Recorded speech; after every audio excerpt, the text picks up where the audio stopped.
To begin, open the Instagram app on your device. Navigate to your direct messages by selecting the paper plane icon or the messenger icon located in the upper right corner.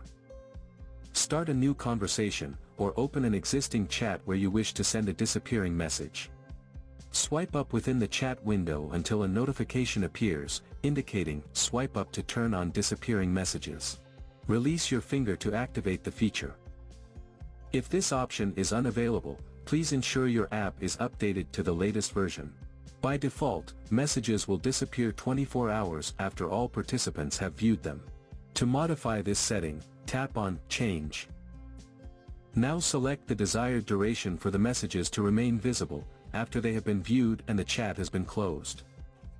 You can send voice messages, photos, videos, or simply type a message in the chat box to send.